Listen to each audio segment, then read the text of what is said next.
ನಮಸ್ಕಾರ ಎಲ್ಲರಿಗೂ. ಇವತ್ತು ಪಾಲಕ್ ಸೊಪ್ಪಿನ ಆಮ್ಲೆಟ್ ಬಗ್ಗೆ ತಿಳಿಸ್ಕೊಡ್ತಾ ಇದ್ದೀನಿ. ಇದು ಹೆಚ್ಚು ಪೌಷ್ಟಿಕಾಂಶವನ್ನು ಹೊಂದಿರುವಂಥ ಆಹಾರ. ಇದನ್ನು ಉಪಹಾರವಾಗಿ ಕೂಡ ನಾವು ಬಳಸ್ಬೋದು.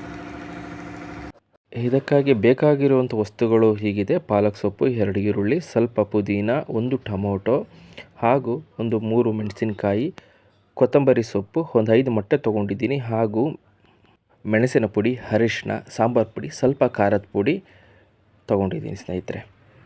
ಈಗ ಇವುಗಳನ್ನು ಎಲ್ಲವನ್ನು ಸ್ವಚ್ಛ ಮಾಡಿಕೊಂಡು ಅಗತ್ಯಕ್ಕೆ ತಕ್ಕಂತೆ ನಾನು ಕತ್ತರಿಸಿ ಇಟ್ಕೊತಾ ಇದ್ದೀನಿ.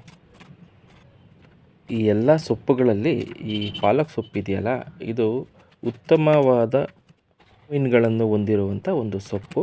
ಇದು ಮಕ್ಕಳಿಗಾಗಲಿ ದೊಡ್ಡವರಿಗಾಗಲಿ ಎಲ್ಲರಿಗೂ ಕೂಡ ಈ ಸೊಪ್ಪು ಅಗತ್ಯತೆ ಇದೆ. ಈ ಸೊಪ್ಪನ್ನು ಈ ರೀತಿಯೂ ಕೂಡ ನಾವು ಆಮ್ಲೆಟಲ್ಲಿ ನಾವು ಬಳಸ್ಕೊಳ್ಬೋದು.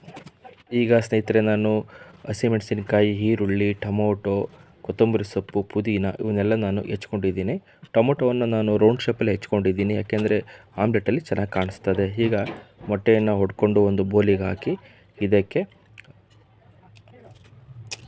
ಅರಿಶಿಣ, ಖಾರದ ಪುಡಿ, ಸಾಂಬಾರು ಪುಡಿ, ಉಪ್ಪು, ಮೆಣಸಿನ ಪುಡಿ, ಈರುಳ್ಳಿ, ಕೊತ್ತಂಬರಿ ಸೊಪ್ಪು, ಪುದೀನ ಸೊಪ್ಪು, ಹಸಿಮೆಣಸಿನಕಾಯಿ ಇವೆಲ್ಲ ಹಾಕಿ ಚೆನ್ನಾಗಿ ನಾನು ಮಿಶ್ರಣ ಮಾಡ್ತಾಯಿದ್ದೀನಿ. ಈ ಮಿಶ್ರಣವನ್ನು ನೊರೆ ಬರೋವರೆಗೂ ಮಾಡಬೇಕು.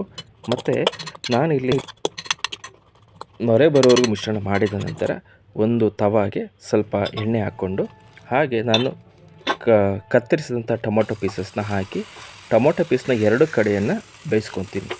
ಈ ಟೊಮೊಟೊ ಪೀಸು ಬೆಂದ ನಂತರ ಇದಕ್ಕೆ ಪಾಲಕ್ ಸೊಪ್ಪು ಅನ್ನು ಹಾಕಿ ಬೇಯಿಸ್ತೇನೆ.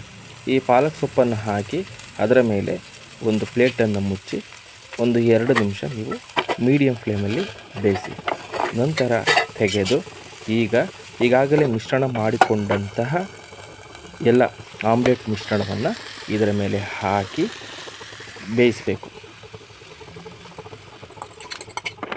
ಆಮ್ಲೆಟು ಒಂದು ನಿಮಿಷ ಬೆಂದ ನಂತರ ಇದಕ್ಕೆ ನಾವು ಬೆಣ್ಣೆಯನ್ನು ಕೂಡ ಹಾಕ್ಬೋದು. ತುಂಬ ಟೇಸ್ಟಿಯಾಗಿರ್ತದೆ ಮತ್ತು ಆರೋಗ್ಯ ಕೂಡ ಒಳ್ಳೆಯದು. ಬೇಯಿಸಿ ನಂತರ ಅದನ್ನು ತಿರುಗಿಸಿ ಹಾಕಿ ಬೇಯಿಸಿ. ಈಗ ಅದ್ಭುತವಾದ ಒಂದು ಮೊಟ್ಟೆ ಪಾಲಕ್ ಆಮ್ಲೆಟ್ ಸಿದ್ಧವಾಗಿದೆ. ನಿಜಕ್ಕೂ ಇದು ಒಂದು ಹೆಲ್ತಿಯಾದ ಒಂದು ಫುಡ್ಡು ಅಂತ ಹೇಳ್ಬೋದು. ಎಲ್ಲರೂ ಮಾಡಿ. ಧನ್ಯವಾದಗಳು. ನಮಸ್ಕಾರ.